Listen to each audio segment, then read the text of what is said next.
Oke, kita lanjutkan kembali perbincangan ke 01 dulu, Bang Iswan. Tanggapan tentang poin-poin yang disampaikan oleh Bang Ege seperti apa?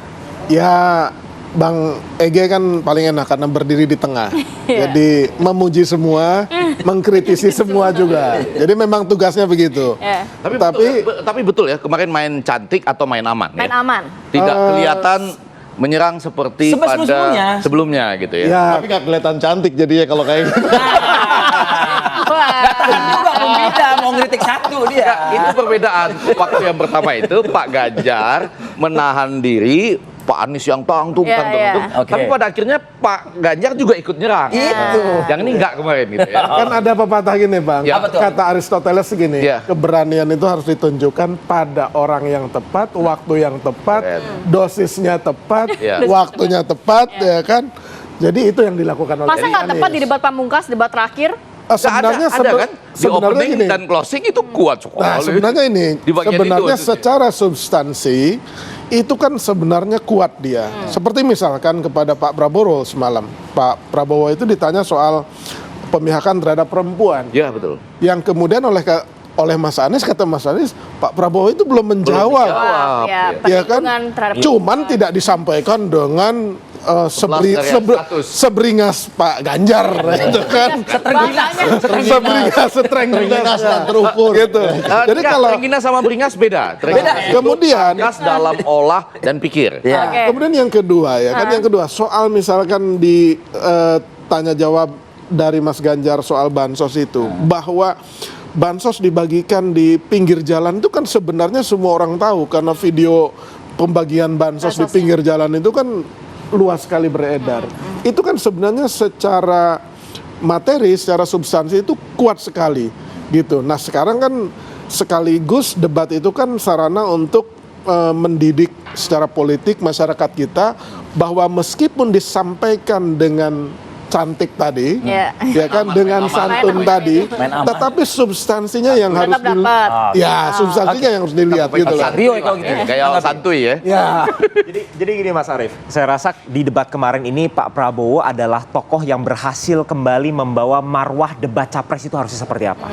Karena kalau kita berbicara konteks debat calon presiden, di satu sisi kita memang perlu beradu gagasan, artinya substansinya perlu keluar.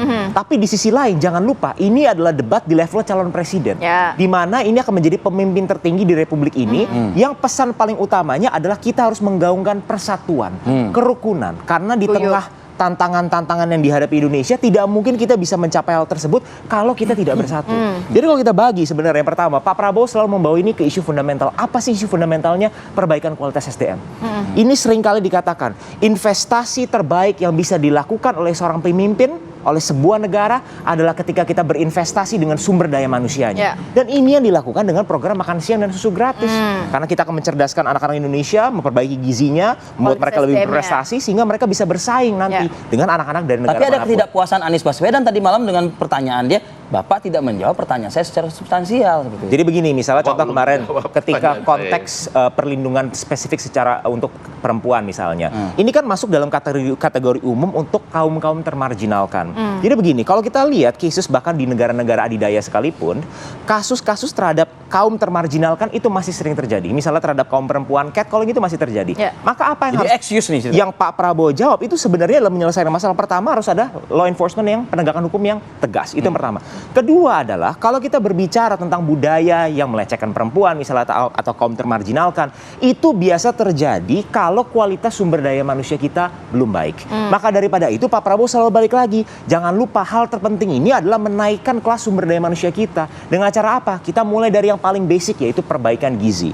Yang kedua adalah kita harus sadari Pak Prabowo. Kalau kata Mas Gibran Anda baca loh ini. Tapi kemarin nggak ada sama sekali. Pak Prabowo, kalau kemarin nggak ada sama sekali. Pak Prabowo ini selalu membandingkan program ini secara contrasting. Artinya misalnya contoh, Pak Ganjar apakah setuju dengan program makan siang gratis? Nah, ya kan? Lalu Pak Prabowo bilang, intinya begini, program yang dibawa oleh paslon 0103 semuanya baik. Tetapi kalau kita berbicara sense of urgency, urgensinya apa? Maka kita berbicara program makan siang otomatis akan ada di atas. Kalau ada pihak yang berkata bahwa internet cepat itu lebih penting daripada makan siang gratis untuk anak-anak, itu berarti mereka adalah orang-orang yang mungkin tumbuh di kota besar, tidak pernah mengalami yang namanya Tapi adaptasi kelaparan. yang otaknya lamban tuh ada tuh, kalimat itu memang ada nggak? Jadi begini, itu kan konteks ketika ada Ini yang ngomong. Nggak, udah. Nggak, maksud saya gini, saya cuma mau mengatakan gini. Dua keuntungannya Pak Prabowo dari debat tadi malam. Ya, yang pertama, dia sudah main tenang dan merangkul semua. Kemudian ketika ditanya sesudah selesai debat oleh Rio, ditambah lagi dengan narasi bahwa memang itu debat menciptakan perdamaian. Dapat dua tokoh loh dia. Ya. Tokoh yang pertama itu merangkul semua dengan tenang, sama perdamaian. Padahal pelan-pelan enggak sebagai ilmu pengetahuan. Tidak dulu, Bang.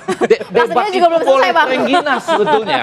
Debat itu boleh terengginas loh. Enggak harus debat itu ayo kita damai semua gitu. Enggak juga. Itu narasi tambahan, dapat dua bonus dia. Debat Pasti ada itu boleh tambahan lagi? terengginas. makanya begini, secara substansi kita selalu menarik balik begini. Tadi misalnya dari kubu 03 mengatakan bahwa kita selalu menyentuh semua aspek. Dalam perdebatan itu bukan cuma hanya menyinggung setiap aspek, tapi solusi pragmatis dari setiap permasalahan itu apa? Makanya contoh secara spesifik Ya kalau misalnya di cuma bidang 4 kesehatan, menit mau nyebutin semuanya nggak mungkin juga. itu Bebas dari ya, Pak Pak Prabowo. Prabowo di Bukan pertahanan kemarin makanya tuh. enggak, makanya diperdalam di dalam konteks debat. Oke, kita lanjut Kalau poin. debatnya Tidak ya, Mas? ayamnya Masalahnya, akhirnya nggak dokter. bisa Kita lanjutkan ke ngapa-ngapain Mas. juga. Kita jeda dulu, Bang. Makanya terengginas nih, terengginas. Baik. Tahan, Mengajak Bapak, di rapat lain. tahan.